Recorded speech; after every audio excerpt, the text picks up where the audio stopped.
Hello, hello, it's Simone.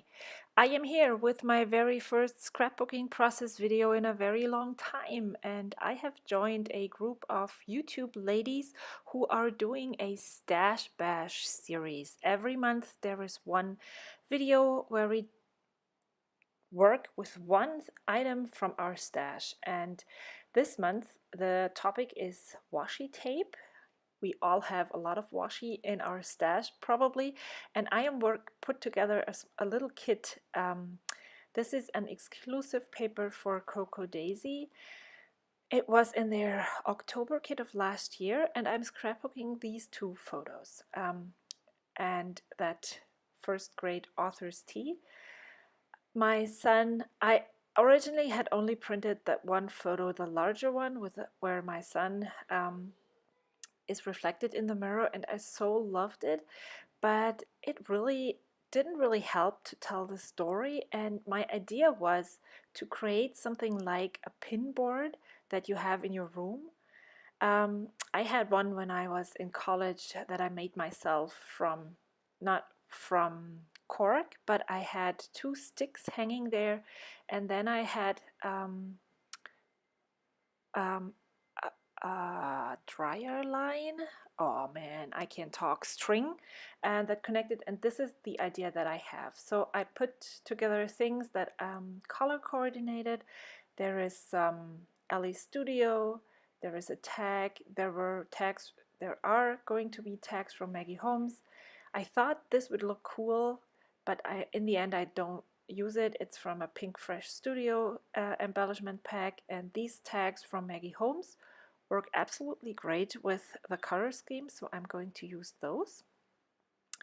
And then I pulled some frames and embellishments from an older LE Studio kit, because I really need to work on reducing my stash. I also pulled some, I think I said it before, embellishments from Chamel, but I don't end up using them. And then I found this sticker sheet from the Reset Girl. It was also in a Coco Daisy kit, and I will use this to embellish in the end, and I like the pencils there.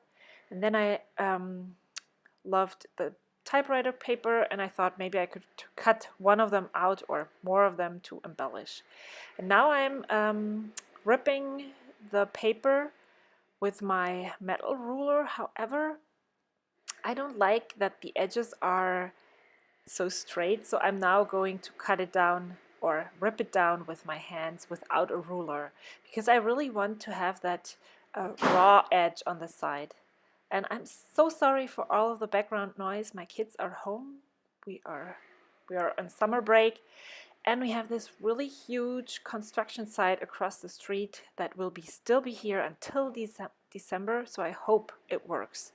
So now you can see what my plan is. I want to, like you would trim a tree, a Christmas tree, and I want to just crisscross the washi tape like a line where I can then hang on all of the things that I pin from that event.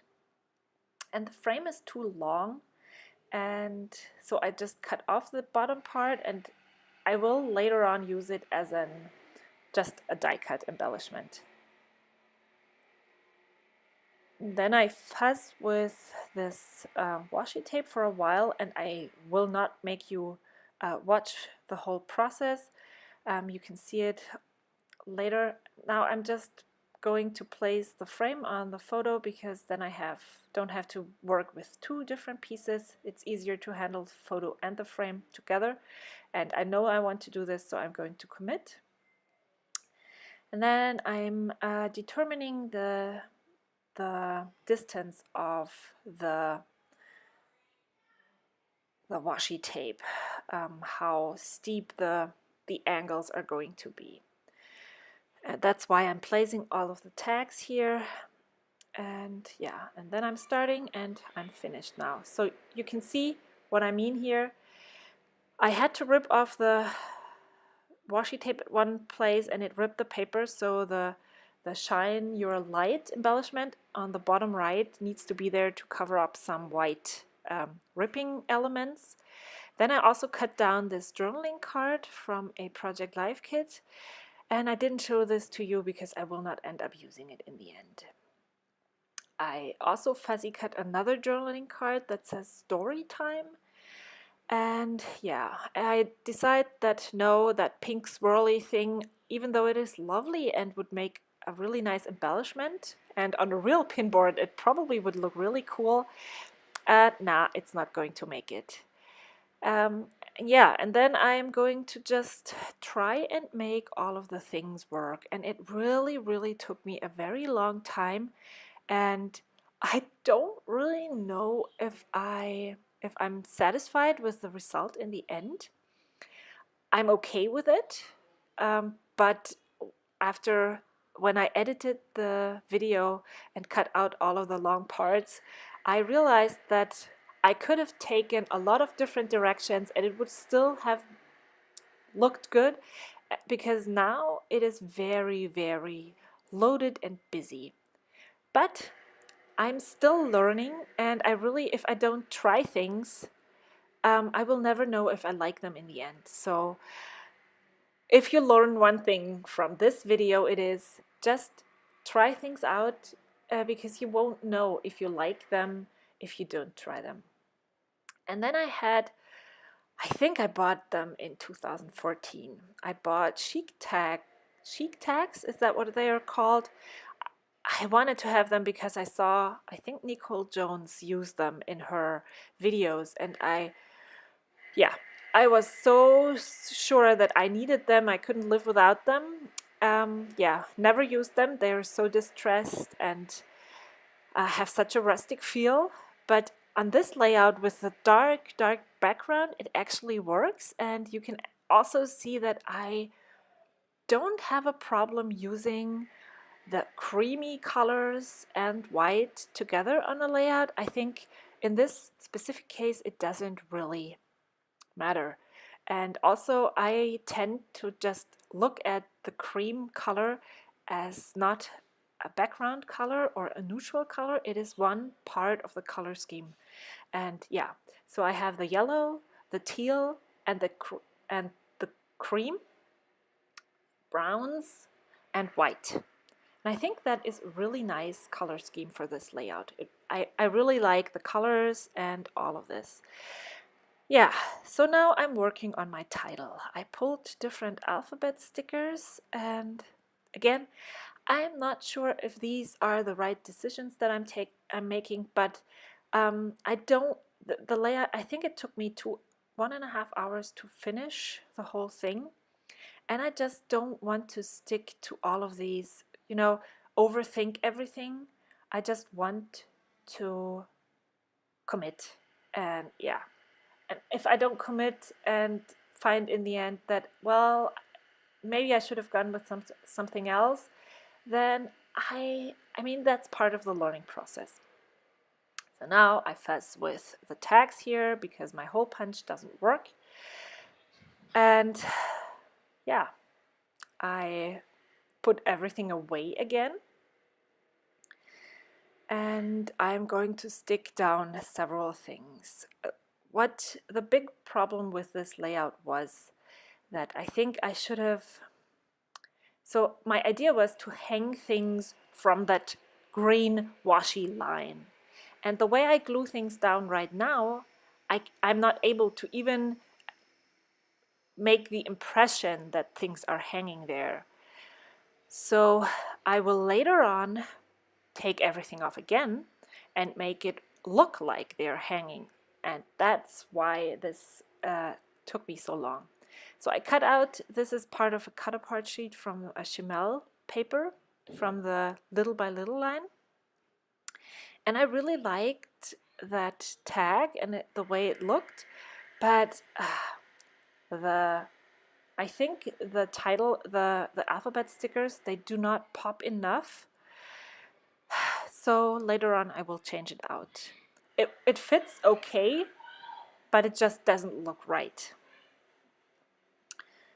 So yeah, fuzzing with this, and I really, really like how that looks. The pin, the paper clip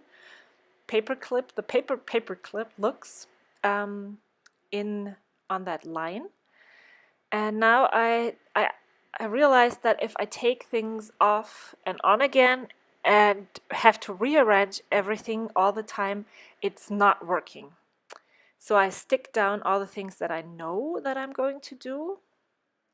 And yeah, I like those two tags, the tag clusters, and that's where I'm going to put them. And now I'm working on that date tag that I'm going to hang on the top. And these are, I showed it to you, it was a school label pad from Little Yellow Bicycle. I think they already went out of business before I even started scrapbooking, but I bought this, I think, in a German scrapbooking store. And then, yeah, I think my problem with the little title tag is that all of the other things are so huge and dominant that having the title on this small tag, it seems to get lost. So now I'm using that journaling card, I think it's a Studio Calico card as well, and put it there. But then I think, nah, that's too big. And here, you know, when I look at it right now, I think, well, I could just have left that there. It's the title. It would have looked really fine just leaving it there. You not only hang tags. Or now, with this, it looks good too. But I then shorten the tag, and then I use washi later on. I really like how that is layered, but obviously I don't like it then because I cut down the camera and the heart. And then the camera doesn't work there anymore. Now what? So I'm looking for other places, and I decide, okay, I haven't found a place to go. So I am going to work on that tag cluster. And then I realized that the title says quote of the day or something like that. And I don't really, it's not a quote of the day. I mean, my son made sure to wear a dress shirt for school that day, and he was even contemplating wearing, I don't know if you can see it in the bottom right photo, he had a St. Patrick's Day bow, and he even contemplated wearing that to school. That's how important that author's tea was to him. And so I will put in those quotation marks, I will put, Mom, where's my shirt? And then I will, because there's so much more to this whole story of that book that he wrote, I will then just journal on the back of the program that I put in the glassine bag. And I didn't really talk anything about that. I just used a glassine bag on the back of the brown pattern paper and cut the program down a little bit, and I have created a pocket like that, and yeah, I can pull that out and use it, and he can look at it later on. Now I'm bringing in washi tape to cluster up this whole page and make it even more busy. I really like where this is going right now.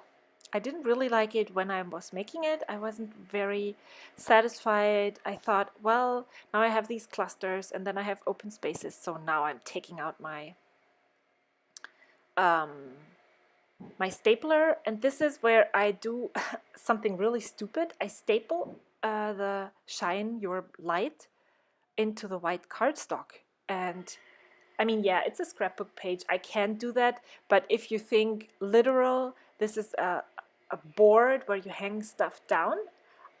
Yeah, you can staple into the wall. Well, you could, but you shouldn't.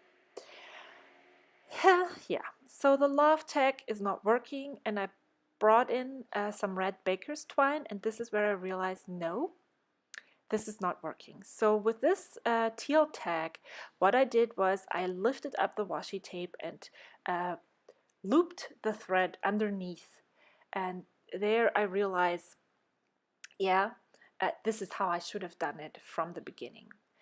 and I realized that I have nothing to fix the frame to the um, washi tape.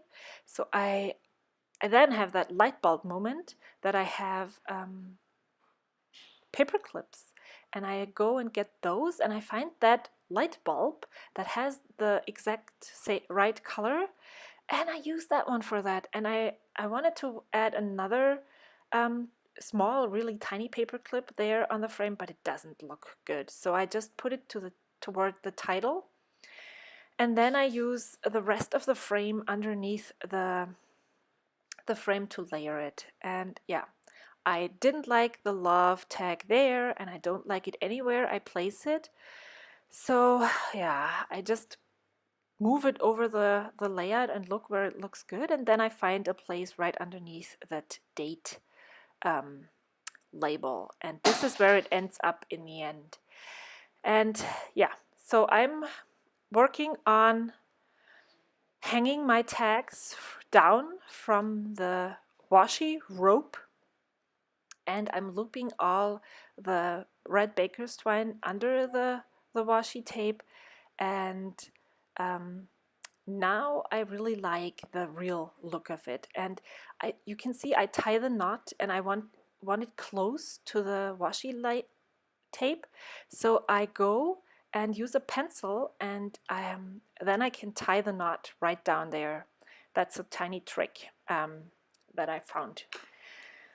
Yeah, so I went and embellished some more, took out some stickers, and I placed those pencils on the board and more stickers, and I really like the way it is filled now. And I'm done.